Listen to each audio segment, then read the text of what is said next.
Good morning. I am Kevin Price, talking to you about you and your business. Now, just a couple of days away from Santa Claus coming to town, and remembering, of course, the reason for the season. Don't forget that. That's much more important. But I got to tell you, I got one of my gifts. I got one of my gifts early, which was an opponent for John Cornyn. I had been praying every single day for weeks that someone, maybe really months, maybe not daily for months, but daily for weeks, and really for months on and off, we need someone to take on John Cornyn, the liberal backstabbing John Cornyn, guy who's part of the same group of gangsters that try to bring down Ted Cruz.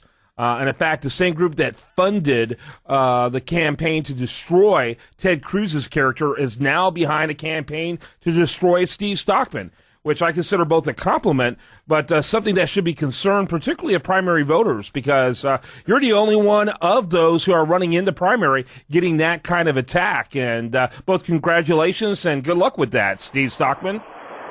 Thanks. Anytime I get attacked, I know I'm over the target. Steve Stockman, of course, Republican congressman here in this area, the man who knows how to do more with less money running for office than any person I've ever met. And I've been involved in campaigns now since the late 1970s. Hate to admit that. Of course, I was like 12 running around. But still, I've been watching these campaigns for a long time, and you are a master campaigner. You could really have made a fortune helping people get elected with virtually nothing. Yeah, as you have remembered, you and I go back to your days when you're on radio over in East Texas, and now you're making it big in Houston. Well, there we go. So it's always good talking to you. So how's it going? So, how's it going in your campaign effort to unseat John Cornyn?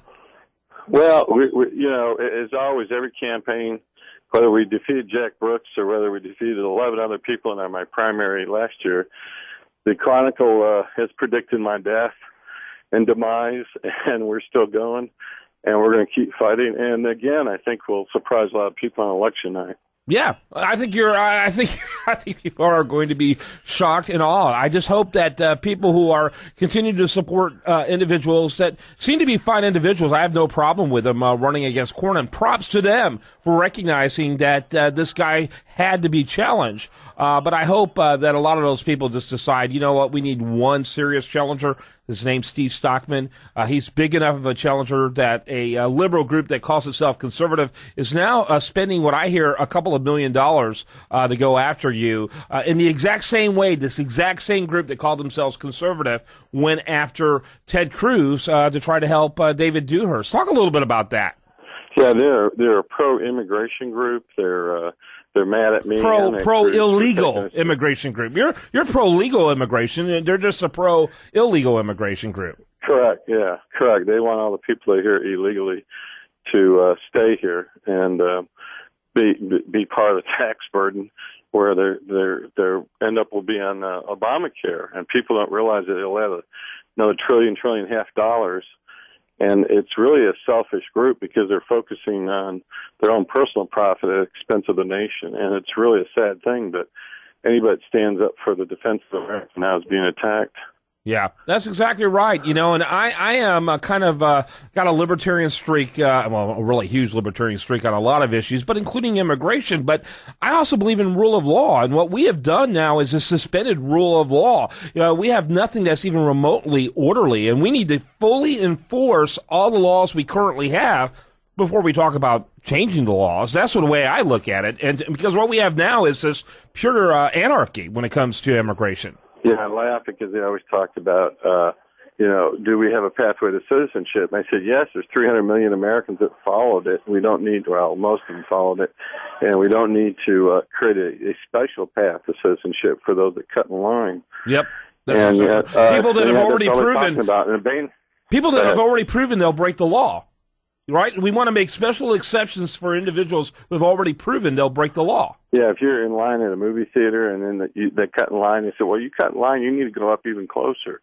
So you're rewarding bad behavior. Yeah, absolutely. No question about it. Talking to Steve Stockman, he is a conservative congressman here in the Houston area, and that term conservative is used so loosely. I think when they use him for individuals like John Cornyn is a conservative in the sense that he wants to conserve the status quo that we're all under. in a way, you're kind of radical because you talk a lot about restoration. Yeah, and it's funny because he always tells everybody he's the most conservative or second most conservative senator, and that same organization named John McCain the most conservative. So yeah, take it for what it's worth. Who's rating these people is really hard to say. Yeah, it's just and I'll go ahead and say the organization, American Conservative Union, I think is who you're talking about. And no, actually, he's quoting Congressional Quarterly. Oh, Congressional Quarterly. Yeah, that's right. Yeah, ACU only gave institution of right-wing bastion of right-wing nuts, right? Right, exactly. That's true. They wouldn't know a conservative came out and bit him. I'm not even sure if ACU does because they even gave McCain a 90. It's like, really? 90? I mean, compared to what? So talk about, in macro terms, obviously we don't want to give away the secret sauce, but this is going to be a heavy effort on grassroots campaign. You're going to draw on some old friends like myself and the young conservative mafia out there, which, by the way, for those not familiar, Steve Ministeri, the current chair of the Republican Party, really cut his political teeth, founding Young Conservatives of Texas, which you and I were both members of. You got part of that mafia working for you?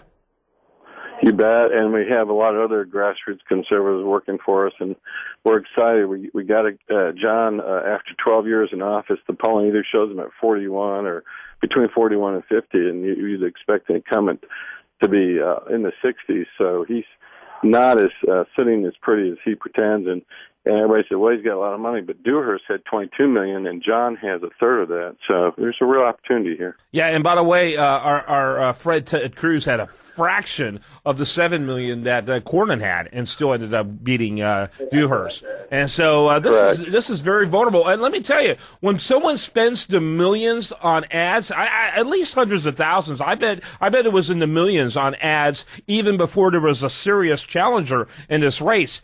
John Cornyn was scared.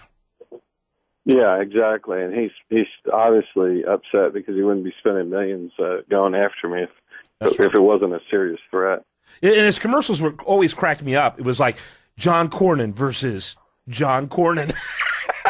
Yeah. Who's this guy, John Cornyn, running against liberal Senator John Cornyn? Because this guy sounds pretty darn good. Doesn't sound anything like the guy, who voted for TARP. You remember TARP, that thing that he said on TV that the most brilliant minds in America said we had to support or our country would be ruined? Guess what? Those so-called most brilliant minds were A, wrong, and B, none of them swore to defend the Constitution. He swore to defend the Constitution and then voted for TARP. Go ahead, say what he said about his obvious help of Obamacare. Yeah, and then he also worked against Rand Paul, the Republican nominee in Alaska he worked against. So, I mean, there's a long history of him not working for conservatives. He even spoke to the Koch brothers on why it's better to, quote, elect people they think are electable as opposed to those that are moderate. Yeah. And then and of course, to me, the most heinous act recently, at least, I mean, he has a record of this stuff, of being a liberal. Most heinous act recently is throwing Ted Cruz, literally throwing Ted Cruz under the bus, and actually backstabbing Ted Cruz in criticism. And up to this point, Ted Cruz isn't endorsing John Cornyn, which I think speaks volumes as well. Yeah, they did a story on all the people that didn't endorse me, but they never even mentioned John Cornyn who endorsed him, which I think is humorous. It is humorous. All right, Steve Stockman, he's running for U.S. Senate, and we're going to be hearing more from him in the weeks to come. And you can learn more, of course, at Stockman2014.com, I think. Is that correct? That's correct. I appreciate it. Stockman2014.com. Check it out. We're going to get you back on again soon. Thanks so much, Steve. Thanks. All right. When we come back, much more for you. Do want to remind you, best content here shows up over there at USDailyReview.com. I'm Kevin Price. This is The Price of Business.